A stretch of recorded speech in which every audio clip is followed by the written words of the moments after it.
very happy to be here today. Unfortunately, it seems that it's quite a sympathetic audience. In New York, we faced some disturbances, and it challenged us, I must say. I'm now at 10, almost 8, 9 days on the road, and we had some very good opportunities. And in those 10 days, things in Israel deteriorated so much that people told me that you will not recognize Israel that you left just 10 days ago. Things are really getting out of control, and we'll try to get to it. But let's speak first of all about the core issues in my view. Many times you are being told that the conflict in the Middle East is a very complicated conflict, and one cannot describe it in black and white. So I would like to suggest here today that it is a very simple conflict, a real estate conflict, with very clear black and white, with very clear justice and injustice. And one might even ask if it is a conflict at all. Because when France occupied Algeria, nobody spoke about the French-Algerian conflict. There was a French occupation in Algeria, and when this French occupation in Algeria came to its end, the conflict was over. Not complicated, not nothing. Very, very simple. Black and white it was. When it comes to the Israeli-Palestinian, whatever we call it, those who claim that it is a complicated conflict mean to say that this conflict cannot be solved, that this conflict has too many sides, but by the end of the day, it's all about justice. Relative justice, by the way, not total justice, because total justice will never be achieved. Relative justice, very relative justice, and above all, and that's the core word, above all about equality. And as long as Israelis will not perceive the Palestinians as equal human beings, which they don't, and I'll elaborate about this, as long as they don't perceive them as equal human beings, nothing will be solved. And once they will perceive them as equal human beings, everything will seem totally different. I don't want to say that everything will be very simple to be solved after all those years of hatred, of fears, surely not. But it will seem totally different.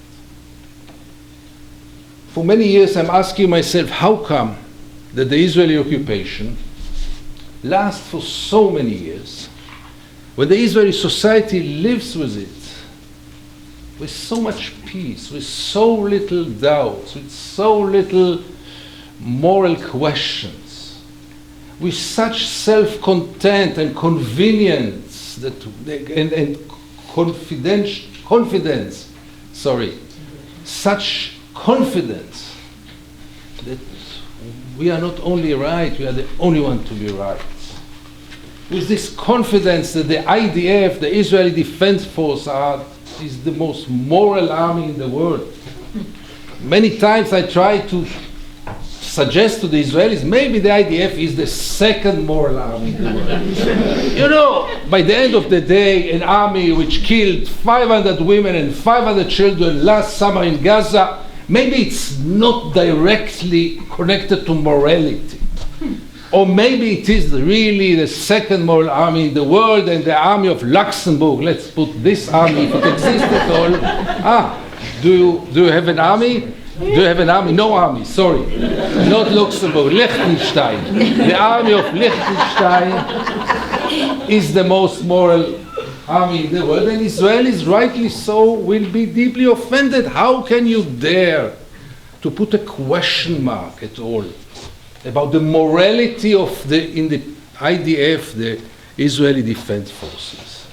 This deep conviction that everything is right, the occupation is right, brings you to ask yourself, how is it possible for so many years? And here I want to suggest few possible answers which rely on very deep-rooted beliefs and values in Israeli society, which enable us Israelis for so many years to maintain this occupation, and as the famous advertisement, Israeli advertisement for brass goes, to go with and to feel without. We go with the occupation and we feel almost totally without it. The first very deep-rooted belief, in my view, which is almost general in Israel, even if it's not outspoken, is the belief that we are the chosen people. Religious and seculars will share this view. They will not phrase it in the same way. The religious will talk more about the God who chose us to be the chosen people. Others will just say that we are the best, we know the best, we are always the best, and nobody will tell us what to do. This very deep-rooted value enables us Israelis to believe that there are certain things that are allowed to us and are forbidden to the rest of the world, because we are different, because we are the chosen people. Let's take, for example, a small example, the international law. Extremely important, vital. This international law, which, by the way, was formulated after World War II and after what happened in World War II. It's extremely important. It applies to all the countries in the world, not only Israel, because we are a special case. So, international law, which defines very clearly what are crimes of war, what is the meaning of occupation, what is the meaning of settlement, it doesn't apply to Israel. Why? Because that's the first set of values. The second very deep-rooted value is the fact that we, the Jewish people, and we, the Israelis, are, first of all, the biggest victim in history, but what is more important to say, we are the only victim in history. Or at least the only victim in history that should be taken seriously as a victim. Because even the Armenians are not suiting enough to carry the title of being a big victim of history. This enables us to think that if we are the biggest victims in history, again, it gives us special rights and special privileges because we are victims. The late Golda Meir, Israeli Prime Minister, phrased it in the best way. She said it directly, as she always said direct things. She said, after the Holocaust, the Jews have the right to do whatever they want. As simple as that. That's the lesson. And that's the lesson that, in one way or the other, we are trying to teach the younger generations in Israel when we send all of them with tens of thousands to Auschwitz, to those studying missions. That's basically the message that they get there. We are the victims, we are the only victims, and after the Holocaust we have the right to do whatever we want, and our only way to live will be on our sword, on our military power, and all the rest is quite minor. Because one should remember that there were more brutal occupations in history. And there were even longer occupations in history than the Israeli one. But I cannot recall one example in which the occupier presents himself as the victim. This occupation was forced upon us. We never wanted those territories. We never want to rule the Palestinians. We don't want it, but it was imposed on us like an earthquake, like a catastrophe, like a force majeure. And we are the victims. And again, if to quote another lovely quotation from the late Golda Meir, I like to quote her here because you Americans exported her to us. She was born in Milwaukee. She was brought up in Milwaukee. She said another very interesting sentence, which is very typical. She said once that we will never forgive the Palestinians for forcing us to kill their children. So we are the victims. We kill their children, but we are obviously the victims. That's the subtext. So this feeling, very deep feeling of being the victims, with everything that goes around it, paranoia of victims, fears of victims, present ourselves for years as the David against this Goliath, as the weak one who is always in existential danger. When you speak about security, it's always about the security of the Israelis. You have never heard anybody talk about the security of the Palestinians, because we are the victims. This enables us also to live in peace with the occupation, because victims can occupy because they were victims. But that's not enough. And to this one should add another very deep-rooted belief in Israeli society. If you scratch under the skin of almost every Israeli, you will find out that Israelis perceive, I'll be very careful here, perceive the Palestinians not exactly as equal human beings like them. I once wrote that we treat the Palestinians like animals, and I got so many protest letters from animal rights organizations who rightly claim that even animals should have their own rights. But it's very clear that most of the Israelis don't perceive the Palestinians as equal human beings, and then question of human rights are less relevant, because we deal with something which is not exactly like us. They were born to kill, they are cruel, they are bloodthirsty, almost all of them are terrorists. The only thing they want is to throw us Israelis to the ocean. That's the only goal in their lives. And this enables, again, to live in peace with an occupation and not to feel any moral doubts. So these three sets of beliefs, which are, again, I say, so deep-rooted, enable Israelis not to really be aware to what is being done on their behalf. For this, we have also very successful agencies which help us to maintain those beliefs, and above all, the Israeli media, which is a free media. Most of it is commercial, privately owned, without not too much ideology, but wants to please the Israelis, don't want to bother the Israelis, wants to sell newspapers to have high rating, and not to tell the full story, which most of the Israelis don't want to know. And here we get Israeli public agenda that anyone who comes from abroad can't believe how absent is the occupation in the public discourse in Israel. It doesn't exist at all. I mean, I remember years in which the joke was that two Israelis share three views. Today, three Israelis hardly share one view. Last elections, the last campaign, nobody mentioned the occupation, not from right, not from left, nothing.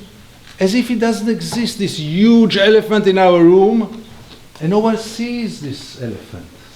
And we think that if we don't talk about this elephant, if we don't direct our eyes at this elephant, the elephant is not in the room. But the elephant is in the room, and will never leave this room. And so Israelis train themselves to live in peace with the occupation. But then there is another problem. The world. The world is very clear about the Israeli occupation, at least in a declarative level.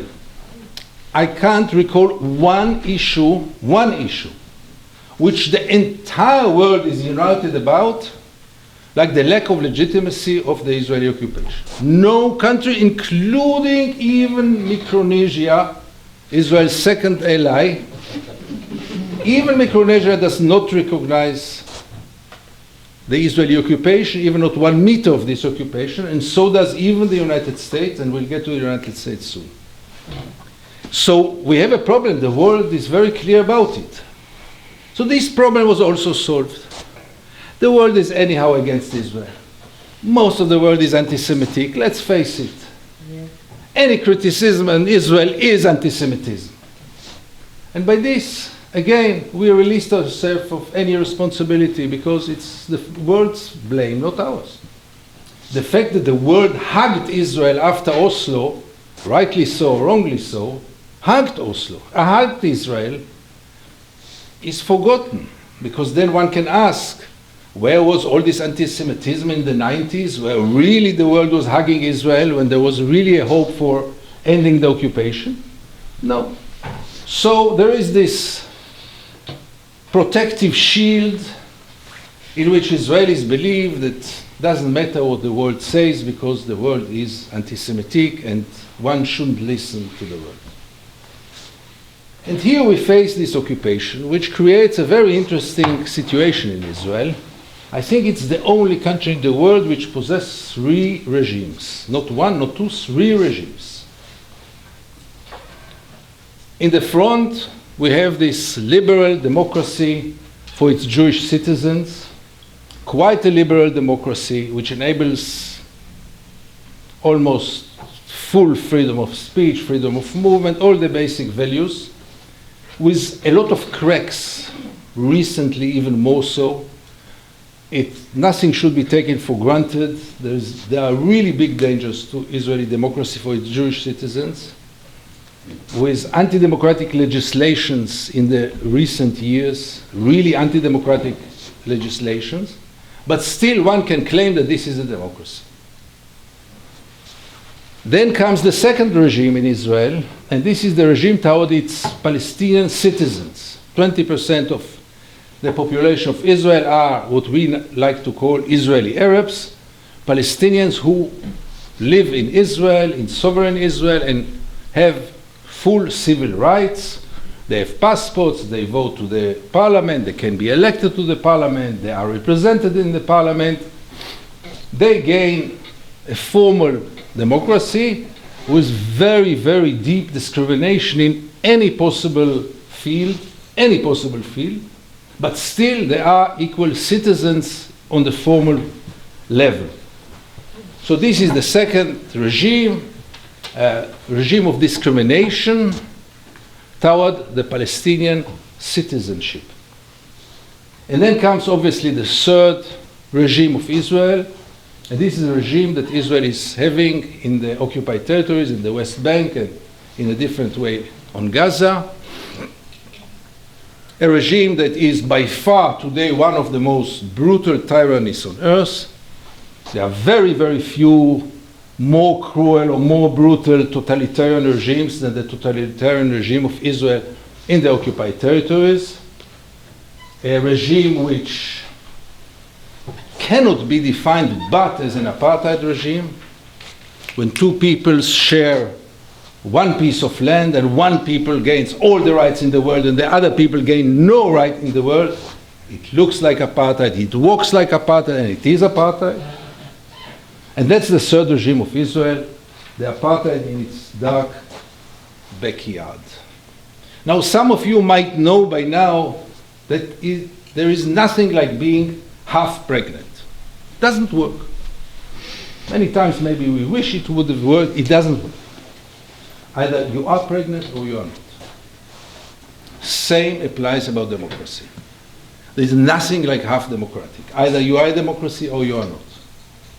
And you can't be a democracy or claim to be the only democracy in the Middle East when in your backyard you possess one of the most brutal tyrannies on earth today.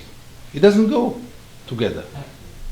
And therefore, the Israeli claim that it is a democracy is a very problematic claim, as long as this is going on in its backyard. And I must remind you here that Israel exists many, many, many more years with the occupation rather than without it.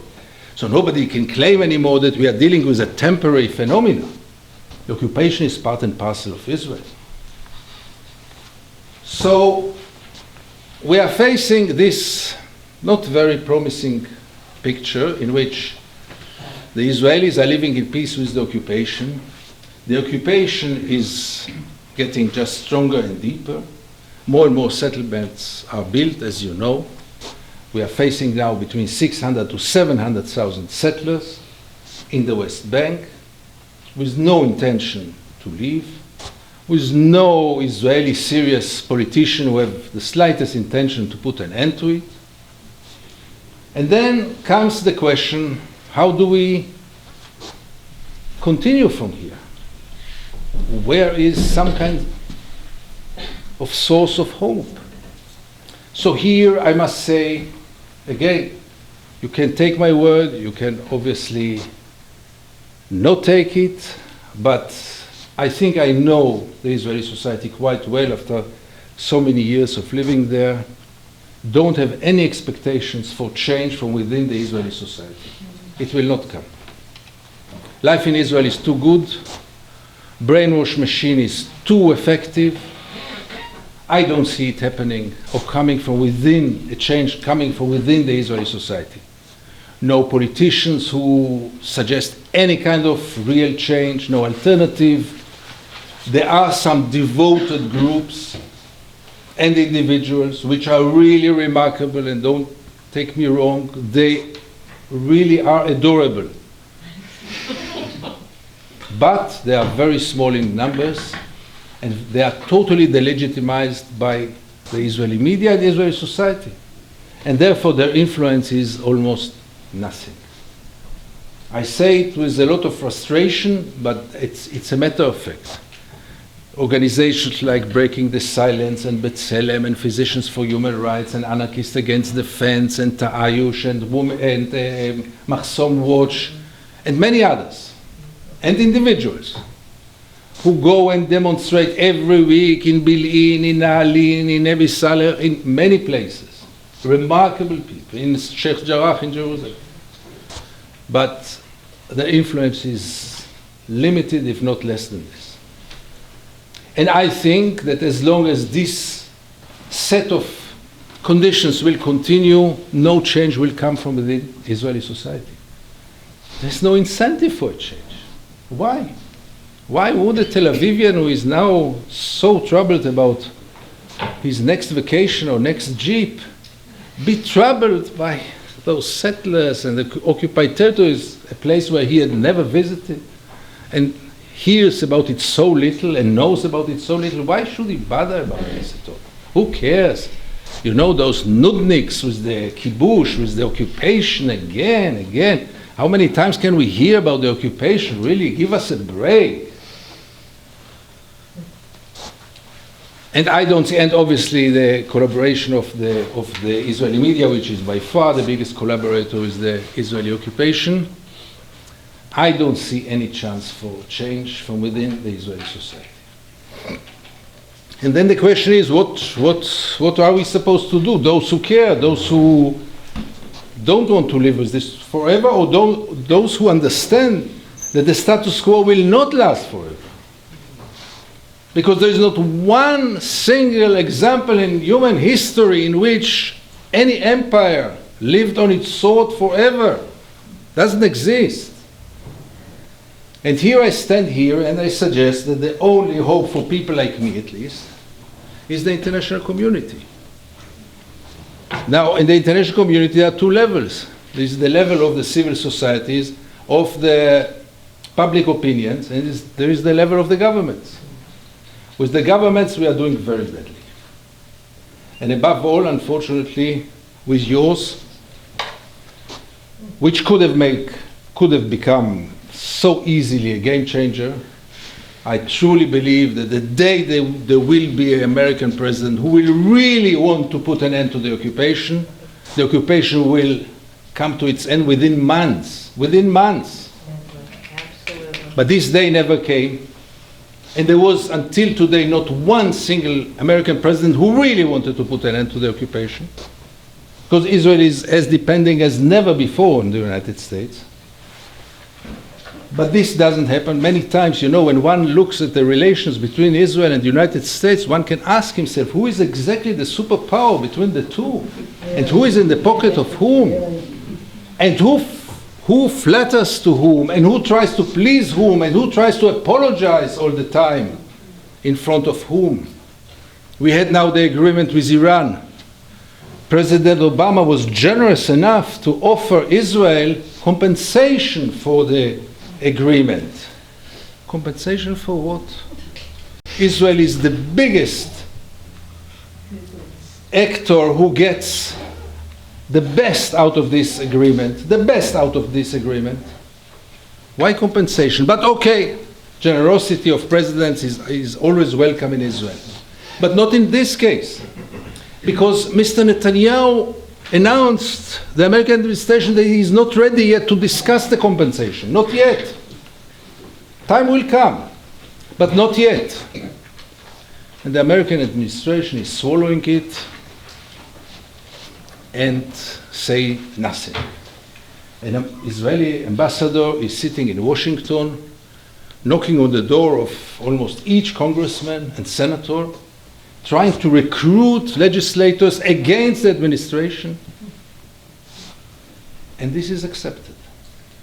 I can't think about one single state that would have dared to behave like this. I can't think about the Americans. Can you see an American ambassador sitting in Jerusalem, in the Knesset, in the Israeli parliament, try to recruit Israeli parliamentarians against the prime minister? But Israeli ambassador can do it, and he was doing it until the agreement with Iran was accepted. And even this was accepted in this country. So we have a problem with governments. Europe, needless to say, is a pale shadow of the United States when it comes to the Middle East. Europe also carries its own complexes, guilt feelings, historical guilt, and the expectation that Europe, or at least part of Europe, on a governmental level, will really change is quite small. But the potential is so big. I'll give you an example. I wanted to write an article in the last war on Gaza that Austrian airlines can bring peace to the Middle East. You might ask, why Austrian Airlines? I'll tell you very simply, because Austrian Airlines stopped its flights to Israel in the middle of the war for 18 hours maybe. And after Austrian Airlines, there were most of the Western airlines who declared that they don't fly to Israel. I can tell you 18 hours Israelis almost got mad, but they survived. If it would have become 18 days, I think Israel would have given up all the entire occupied territories, including Jerusalem. But being more serious, it's very clear to me that civil societies and organizations and individuals can start to make a difference. Because people like me believe that Israeli society needs a wake-up call, and I'll be more harsh than this. Let's be frank, Israelis deserve to be punished for the occupation and for the crimes. And Israelis deserve to be taken accountable for those crimes. And you know, it's not very easy to be saved by an Israeli who lives in Israel. But if I'll be very sincere with you, that's my very genuine emotion. I think that people who are responsible for crimes should pay for them. I don't think that anyone has any doubts about how criminal is the occupation, how many crimes are being committed on a daily basis, by the way. Crimes of war on a daily basis. On a weekly basis, in very peaceful periods, we can say on a weekly basis. So I think that a wake-up call to the Israeli society and a very clear message that crimes must be brought to justice and criminals must be brought to justice might make a change. It was very effective with apartheid South Africa. It was one of the game changers, as you know. I just want to warn you here that in South Africa, I was told that one of the main effective boycotts was the boycott on sport. With Israel, it will not work so well because Israel is not doing very well in sport. So I'm not sure that boycott on sport will be the real game changer. But I truly believe that it's now for the international community to say its word. Is it acceptable in the 21st century to have an apartheid system anywhere? Is it acceptable in the 21st century to have still a military occupation, one of the last one on earth, is it acceptable to continue to have a colonization of a piece of land, one of the last, if not the last, colonialistic regimes? And if it's not acceptable, what are we doing about it? And the question comes, the next question obviously is the question, what can be the solution? Because it's very nice to say that the status quo is not acceptable, but what can bring real justice to the Middle East? And for many years I was obviously, like maybe most of you, I don't know, I was a great supporter obviously of the two-state solution. I thought this is the easiest way, this is the more practical way, this is the, maybe even the more just way to divide this land for two peoples. Each people will have its own state, independent, self-definition, and this can be the solution. I still believe that this is the best solution.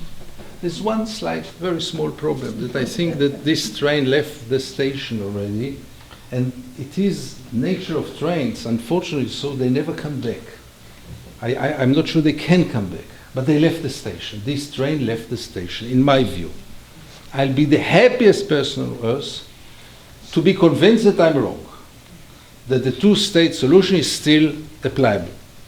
I have my doubts because with 700,000 settlers, I don't see any Israeli politician evacuating 700,000 settlers.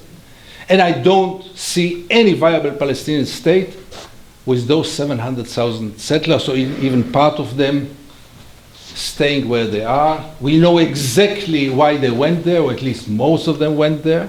They went to prevent any kind of settlement. This was their basic motivation. They went to prevent any possibility for the two-state solution. And I think it's time to admit that they won. This powerful, the most powerful political group in Israeli society, maybe the only group, big, meaningful group, which was really ready to struggle on its cause or causes, won.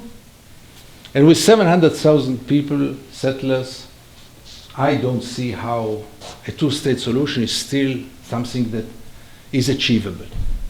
And again, I must emphasize, anyone who will prove me wrong, I'll be very happy to admit that I was wrong.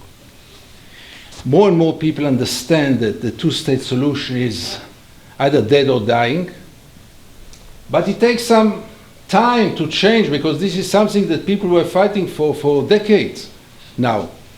And to admit that we lost is not something very, very simple. But I think it's time to stop speaking about the two-state solution only because of one reason. Because I think that most of those who continue to talk about the two-state solution are doing so only to gain more time, to deepen the occupation, to build more settlements. And therefore, the discourse, at least the international discourse, I think, should change. And we have to start to talk about equal rights. Because equal rights is something that no one in Israel will be able to refuse and not give an explanation. Why are you against equal rights? Because you are chosen people? I mean, why not equal rights to everybody who lives between the river and the sea? So many Israelis will tell you, horrified, then it's the end of the Jewish state, and the whole dream was a Jewish state. Fine, not that I know what does it mean, a Jewish state. I'm not sure that America is an American state. I've never heard that France is a French state. It's not for me to define a state according to ethnic or religious definitions. But those Israelis who, for them, this is vital, to have a Jewish state, without even knowing what does it mean, to them I can very easily say, where have you been until now? Anyone who wants a Jewish state should be for the two-state solution long time ago and do something about it. Because the only way to have a Jewish state is by maintaining a Jewish majority. And Jewish majority can only be in the 67 borders. Any other borders, you don't have a Jewish majority. And then they say it must be Jewish and democratic. the democratic sounds always like a lip service. Because most of the intelligent people understand that there is nothing like Jewish and democratic. Because it's a built-in contradiction. Because if you are Jewish, the translation of it is privileges to one people on the other. This has nothing to do with democracy. This is anti-democracy. If you want a Jewish state, you need first of all a Jewish majority, but still, what about the minorities' rights? Why to define it as Jewish or not Jewish? Let it be a democratic state. And you know, if there will be a Jewish majority, they will decide they want a Jewish state, which means, I don't know what, that each of us will have to go with a beard and wear a yarmulke. Okay, but it must be a democratic state before anything else. So in this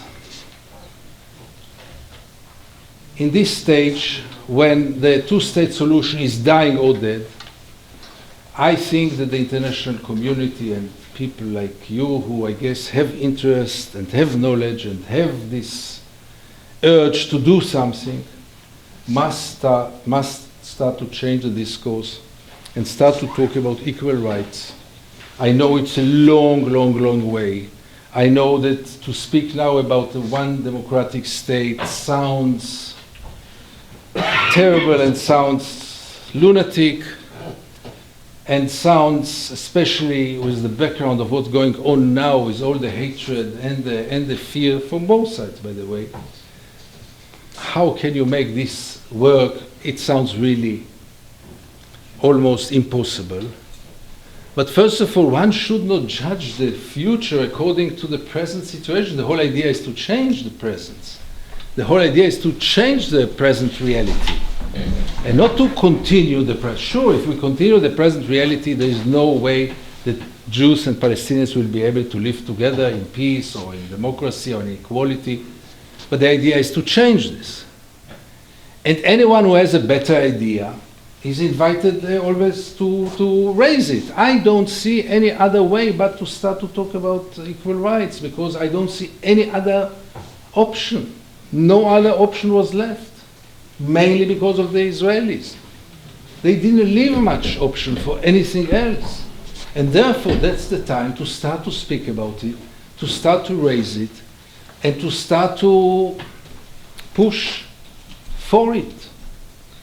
And still, it's not a very optimistic vision, as you can imagine yourself, when people are stabbing each other in the streets of Israel, and lynches are being taken place almost on a daily basis, and people are executed on a daily basis, and people are killed, and so much bloodshed. To speak about equal rights for everyone and one-state solution, I just must remind you, before you get so shocked by this, that one state exists now for 48 years. It's not that I come here and suggest something unheard of. It is a one state for 48 years. The only problem is that it's not a democratic state. That it is a state with three regimes, as I try to describe. But it is a one state. The Green Line doesn't exist anymore for a long time. It is one entity. And the fate of my Palestinian friends here is much more decided in Jerusalem rather than in Ramallah. And when President Abbas wants to move from one town to the other in the West Bank, he needs permission from Israel. So it is one state. Let's not cheat ourselves. And if it is one state, and it is one state, so the only struggle is now, what kind of one state will it be? And to conclude this, I know those things sound right now not very realistic, but I can tell you one thing, that if we, all of us, would have met in the late 80s, and I would have told you in the late 80s, listen, within months, apartheid system is going to fall, Soviet Russia, big Soviet Russia is going to fall, and the Berlin Wall is going to fall, I can assure you, you would have never invited me to lecture here again. Because you would have been totally convinced that I'm out of my mind. Nobody had foreseen all those things. Nobody. And it happened. So many times things in history happen in an unexpected way, in an unexpected timing. I was enjoying Connecticut in the recent days, and I went every day with my partner, Catherine, for a walk in the morning through the woods, and I saw all those beautiful, beautiful trees, part of them lying on the ground. Strong, beautiful trees lying on the ground. Many times it happens. And you ask yourself, how can such a strong tree fall down? And then you look inside and you see it was totally rotten or hollow from inside. And I don't think that anyone can think here about something which is more rotten than the Israeli occupation. Thank you very much.